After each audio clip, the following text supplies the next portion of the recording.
Como posso ser bom diante de Deus? O que eu preciso fazer para ser salvo? Como apagar o meu passado de maldade? Como se apresentar diante de Deus sem culpa? Através do estudo de hoje, entenderemos um pouco sobre esses questionamentos. Falaremos um pouco sobre o plano da salvação. Mas antes, gostaria de te convidar para que fizéssemos uma oração para dar início a esse estudo. Fecha seus olhos. Maravilhoso Senhor, nós agradecemos pelo Teu amor e graça. Nesse momento, iremos abrir a Tua palavra e te pedimos a direção do Teu Espírito. Que Teu Espírito, nesse momento, possa trabalhar no meu coração e no coração dessa pessoa que está assistindo essa mensagem nesse momento, para que nós possamos ser envolvidos pela Tua graça e ser achados em Cristo Jesus para sermos salvos. É o que te pedimos em nome de Cristo Jesus. Amém, Senhor Deus. No estudo anterior, nós falamos sobre a origem do mal, como que surgiu o mal, e nós vimos que o mal surgiu no coração de um Deus perfeito, e esse ser perfeito se rebelou contra Deus, foi lançado para a terra, mas ele também implantou no coração dos primeiros seres humanos a maldade e o desejo de ser igual a Deus. Implantou em seu coração uma cobiça. E a partir desse momento eles pecaram, e nós vamos ver o que aconteceu após esse pecado, como está a natureza humana após esse pecado. Eu gostaria de começar lendo um texto da Bíblia que está no livro de Romanos, capítulo 5, versículo 12, e diz assim: Portanto, assim como por um só homem entrou o pecado no mundo, e pelo pecado a morte, assim também a morte passou a todos os homens, porque todos pecaram. Então a Bíblia diz que a partir de um homem entrou o pecado no mundo, o pecado e a morte passou a todos os homens. E Romanos capítulo 3, versículo 23, diz que todos pecaram e todos carecem da glória de Deus. E Romanos capítulo 3, versículo 10 diz que não há nenhum justo sequer. Isaías capítulo 64, versículo 6 diz: se pegarmos o mais justo entre os homens, diante de Deus ele é como trapo de imundícia. E a Bíblia também revela um pouco sobre a natureza humana, principalmente o texto de Gênesis. Se você tem uma Bíblia aí, te convido a abrir a Bíblia no livro de Gênesis, capítulo 6, versículo 5, e lá diz assim: viu Deus a maldade do homem, e que era continuamente má todo o desígnio do seu coração. Olha só, a Bíblia nos mostra que todo o desígnio do coração humano, ele é mau, e é continuamente mal. Significa que a humanidade está numa progressão de maldade e violência. Mas a Bíblia também diz mais, no livro de Jeremias, capítulo 17, versículo 9, se você tem uma Bíblia aí, leio eu, você me acompanha, diz assim: enganoso é o coração, mais do que todas as coisas, e desesperadamente corrupto, quem o conhecerá? Olha só a condição do coração humano. Olhando para a condição humana, olha só o que Jesus diz a respeito do coração humano, no livro de Mateus, capítulo 15, versículo 19, diz assim: porque do coração procedem maus desígnios, homicídio, adultério, prostituição, furtos, falsos testemunhos e blasfêmias. Olha só as coisas que procedem do nosso coração. O coração humano, ele é completamente mau. Já viu alguém dizendo: eu vou seguir o meu coração? Olha só que perigo você está seguindo o seu coração. Pois eu te apresento algo confiável para você seguir. A palavra de Deus. A palavra de Deus, ela é fiel, é a melhor guia para a minha e para a sua vida. Mas olha só, nós vimos aqui que a humanidade está numa condição pecaminosa que a Bíblia diz que é continuamente má. Que o coração do homem é desesperadamente corrupto. Jeremias disse. Jesus diz que do coração procedem maus desígnios, homicídios, adultérios, prostituição, furtos, falsos testemunhos, blasfêmia. Tudo isso é originado do nosso coração. E a Bíblia diz também, em 1 Coríntios, capítulo 2, versículo 14, diz que o homem agora não consegue entender as coisas espirituais. O homem natural não entende as coisas de Deus, porque é carnal. E dentro dessa condição, o apóstolo Paulo, no livro de Romanos, capítulo 7, falando da minha, da sua e da condição dele, porque nós lemos aqui que todos pecaram e todos nós estamos nessa mesma condição. Olha só o que ele diz no capítulo 7 de Romanos, versículo 15. Porque nem mesmo compreendo o meu próprio modo de agir, pois não faço o que prefiro, e sim o que detesto. Olha só, e o apóstolo diz assim, nem eu mesmo consigo entender os meus desígnios, porque não faço o que eu quero, eu faço o que eu detesto. Talvez você está nessa mesma condição. Você não queria magoar a sua esposa, o seu esposo, mas com palavras, elas naturalmente saíram, palavras que magoam, palavras que traz desaversa. As suas escolhas foram escolhas que talvez hoje você possa estar sofrendo por consequência das suas escolhas. Isso significa que você seguiu o seu coração maldoso, e ele sempre nos leva para o mal. Você não faz o que você quer, a bondade que você quer, você tem dificuldade para fazer. Olha só o que ele diz no versículo 18 do capítulo 7. Porque eu sei que em mim, isto é, na minha carne, não habita bem nenhum, pois o querer o bem está em mim, não porém o efetuá-lo. Ele diz assim, olha, o querer fazer o bem já está em mim. Tem o querer aqui, mas eu não consigo efetuá-lo. E ele diz assim, ó, versículo 19. Porque não faço o bem que prefiro, mas o mal que não quero, esse eu faço. Ele diz, olha, o bem que eu quero fazer eu não faço, mas o mal que eu não quero é naturalmente. Essa é a condição da natureza humana. Você percebe porque nós necessitamos de salvação?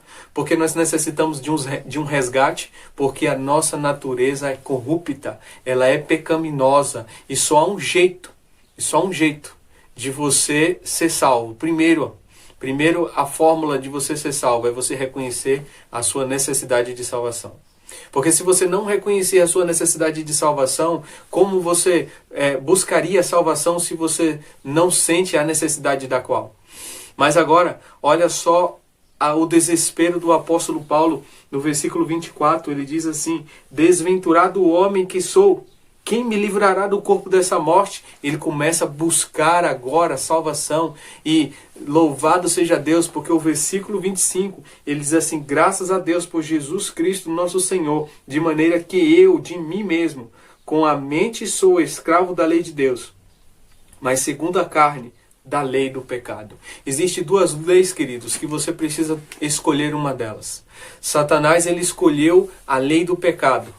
Ele implantou no coração de Adão e Eva a lei do pecado também. Mas hoje você pode escolher ser escravo da lei de Deus. E quando a palavra diz ser escravo, a escravidão tinha um outro sentido do que entendemos hoje. As pessoas que eram necessitadas, não tinham como se sustentar, elas pediam para ser escravos de algum senhor que pudesse cuidar delas e suprir as suas necessidades.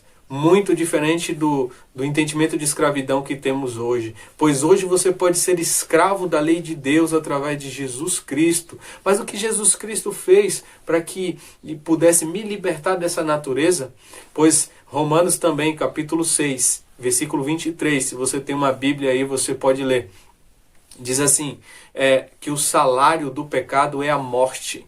Olha só, se o salário do pecado é a morte, e todos nós somos pecadores, com o coração continuamente mal, procedendo adultérios, fornicação, maldade, todos esses desígnios do nosso coração que nos leva para o pecado, como nos livrar dessa natureza pecaminosa?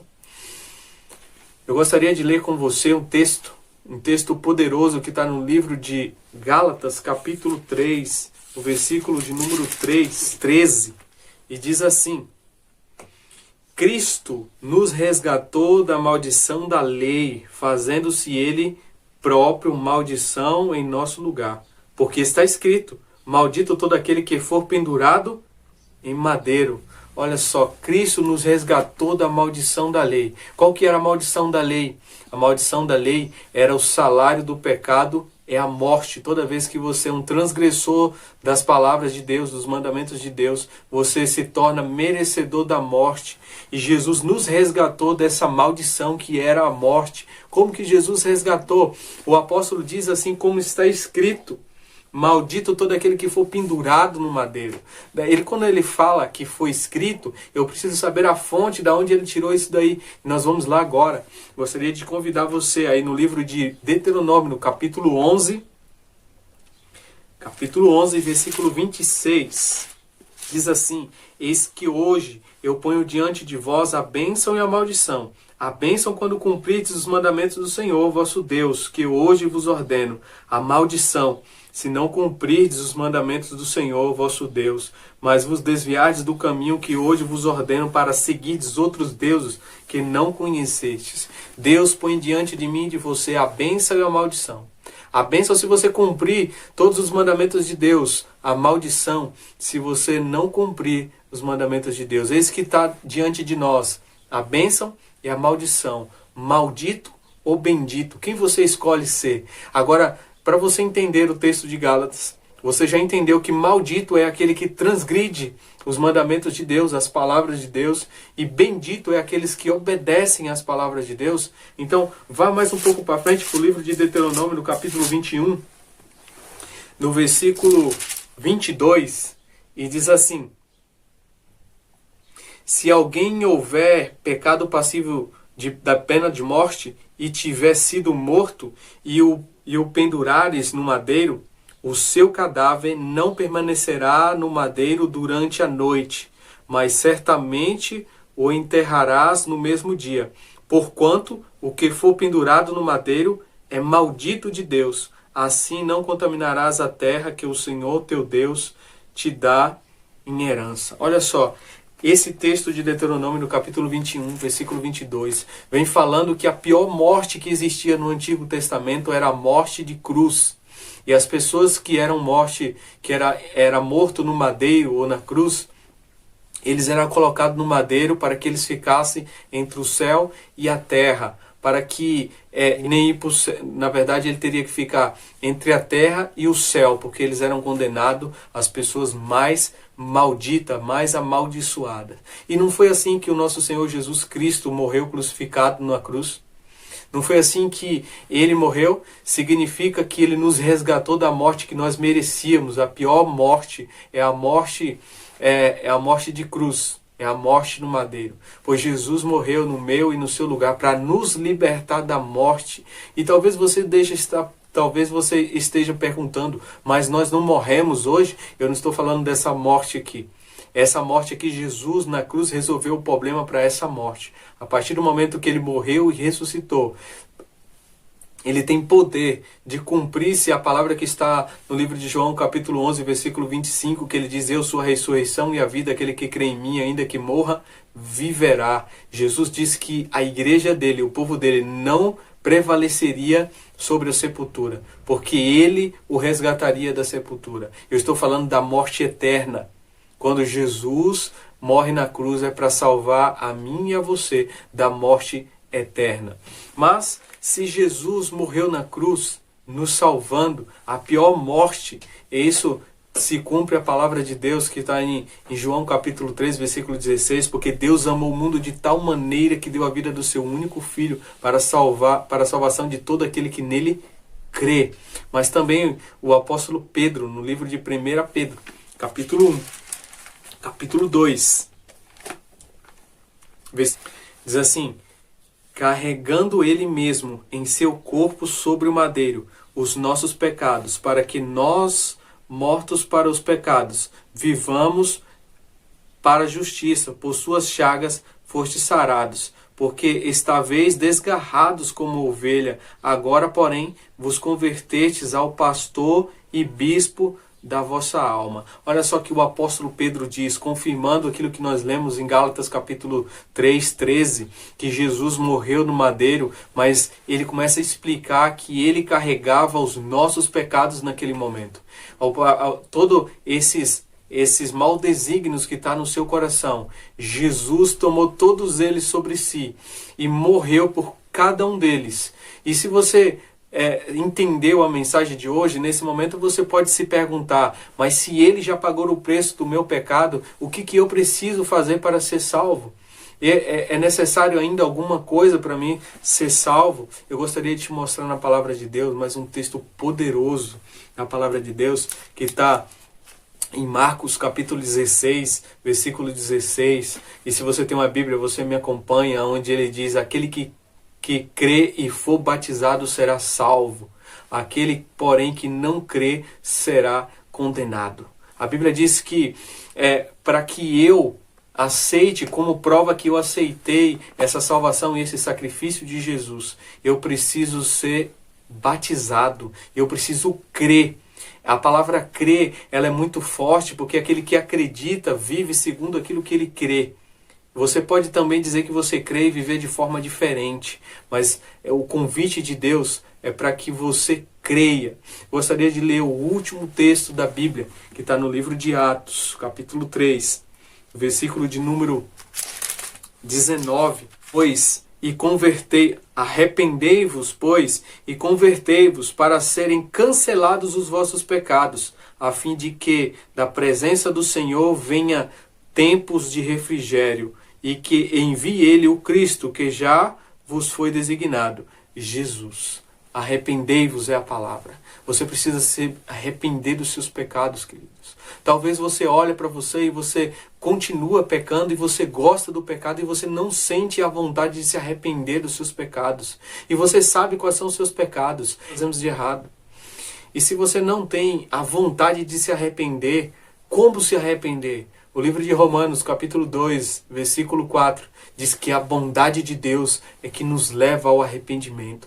Então medita na bondade de Deus, no amor de Deus, no sacrifício, a misericórdia de Deus para comigo e para com você, porque assim nós sentimos a necessidade de nos arrepender.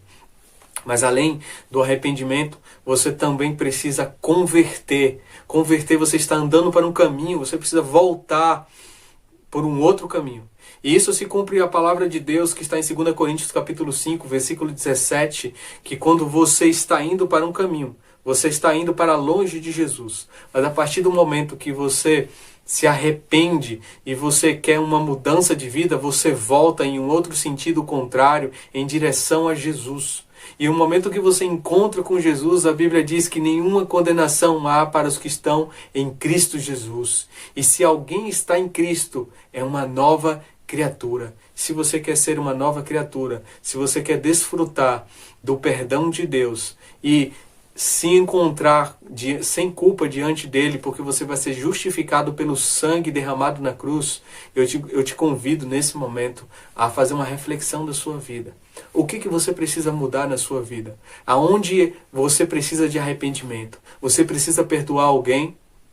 Você percebe que a natureza pecaminosa já te levou, talvez, ao vício e talvez através do vício você já perdeu a sua família, você perdeu o seu emprego, você não vê sentido para a sua vida. Hoje é dia de boas novas, hoje é dia de você mudar toda a sua vida. Tem um pensamento que eu gosto muito, é que ninguém pode voltar ao passado e mudar aquilo que você já fez. Mas todos, a partir de agora, você pode tomar uma decisão e mudar o seu futuro. Então, tome essa decisão hoje para que se arrependa dos seus pecados, seja batizado se você não é batizado em Cristo Jesus, mas confesse os seus pecados e desfrute dessa conversão, dessa mudança de caminho, mudança de vida e siga em direção a Jesus, orando e medite na bondade de Deus para com a sua vida. Gostaria de finalizar fazendo uma oração com você. Fecha seus olhos nesse momento. Maravilhoso Senhor, obrigado, Pai, porque a Tua graça maravilhosa, o Teu amor nos encontrou. Obrigado porque a salvação está disponível para nós hoje, pois então precisamos somente reconhecermos a nossa necessidade de um Salvador que é Jesus Cristo. Arrependermos dos nossos pecados e nos converter verdadeiramente. Pois esse trabalho, Senhor, é do Teu Espírito. Essa pessoa que está ouvindo essa mensagem nesse momento, que o Senhor faça esse milagre em sua vida. O milagre de colocar em seu coração o desejo de se arrepender. O desejo, Senhor Deus, de mudar de vida. E que o Senhor transforme em nome de Cristo Jesus. Amém. Que Deus abençoe a sua vida.